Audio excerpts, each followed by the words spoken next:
সামান্য পেঁপের টুকরো দিয়ে এত সুন্দর রেসিপি হবে তা কখনো কল্পনা করতে পারিনি। তো আজকের রেসিপিটা কিন্তু তোমাদের জন্য নিয়ে আসলাম, আর এটা হচ্ছে দুর্গাপূজার স্পেশাল নিরামিষ রেসিপি। তো আমি এখানে দেখো একটা পেঁপে নিয়ে নিলাম। পেঁপেটা কিন্তু বেশ বড়ই ছিল, এত বড় পেঁপে আমার লাগবে না, এখান থেকে আমি অর্ধেক টুকরো নিয়ে নেব। ফ্রেন্ডস, তোমরা চাইলে আরও ছোট পেঁপেও নিতে পারো, আমার ঘরে ছিল না, যেটা ছিল এটা থেকে আমি নিয়ে নেব।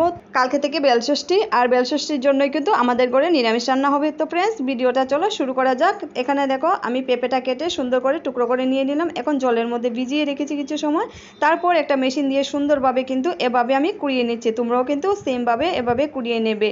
দেখো কি সুন্দর গ্রেট হয়ে গেছে।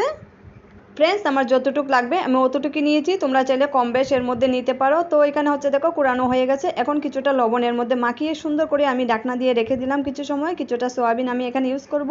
সোয়াবিনটা কিন্তু একটু গরম জলে আমি ভালো করে বয়েল করে নিয়েছি। সোয়াবিনটা বয়েল হয়ে গেছে, এখন জলটা ভালো করে চিপে ফেলে দিয়ে কিন্তু আমি একটা মিক্সিং করে নিলাম। দেখো কি সুন্দর মিক্সিং হয়ে গেছে। এখন একটা বাটির মধ্যে নিয়ে নিচ্ছি।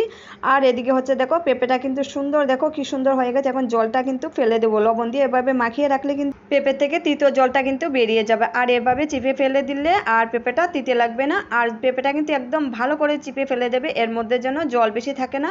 তো এখানে হচ্ছে দেখো কি কি ইউজ করেছি। এখানে হচ্ছে কিছুটা আমি বেসন নিয়েছি, তোমরা চাইলে চালের গুঁড়ো বা ময়দা নিতে পারো। কিছুটা সুজি এখানে ইউজ করতে পারো, এতে কিন্তু বড়াটা মুচমুচে হবে।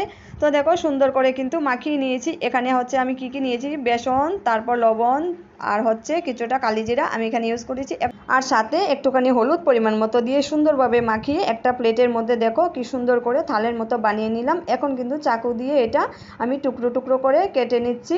ফ্রেন্ডস, এটা কিন্তু একটু নরম হবে, তোমরা বড়াটা কড়াইয়ের মধ্যে দেওয়ার সময় একটু ধ্যান করে দেবে।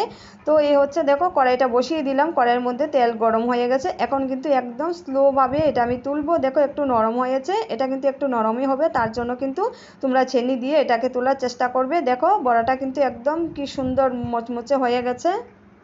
এটা কিন্তু গরম ভাতের সাথে এভাবে খালি খালি খেতেও কিন্তু দারুণ লাগে। আর পেঁপে কিন্তু এমনই একটা সবজি, এটা কিন্তু সব দিকেই উপকারী। এটা পেটের জন্য ভালো, একদম মানে শরীরের জন্য খুব ভালো। এটা তোমরা একবার আমার এই রেসিপিটা ট্রাই করে দেখতে পারো, আশা করি তোমাদের কিন্তু খুব ভালো লাগবে। খেতে কিন্তু দারুণ টেস্ট, সত্যি বলছি, না খেলে কিন্তু বুঝতে পারবে না। দেখো এখন কিন্তু বড়াগুলো সুন্দরভাবে নামিয়ে নিয়েছি, দেখো কি সুন্দর হয়ে গেছে মুচমুচে করে। এখন হচ্ছে দেখো আমি কিন্তু আলুটা সুন্দরভাবে ভেজে নিচ্ছি, যেহেতু আলু দিয়ে এটা মাখো মাখো করে রান্না করব, এর জন্য আলুটাও ভেজে তুলে নিলাম। এখন হচ্ছে কড়াইয়ের মধ্যে তেল গরম করে আমি মেথি পাঁচফোড়ন, একটা শুকনো লঙ্কা দিয়ে দিচ্ছি। আর এখানে মশলা হচ্ছে আদা, তারপর হচ্ছে জিরা পেস্ট, আর কিছুটা গরম মশলা আমি এখানে ইউজ করব, যেহেতু নিরামিষ রান্না করছি সম্পূর্ণ, এর জন্য কিন্তু আমি এটার মধ্যে পেঁয়াজ টেয়াজ কিছু ইউজ করিনি।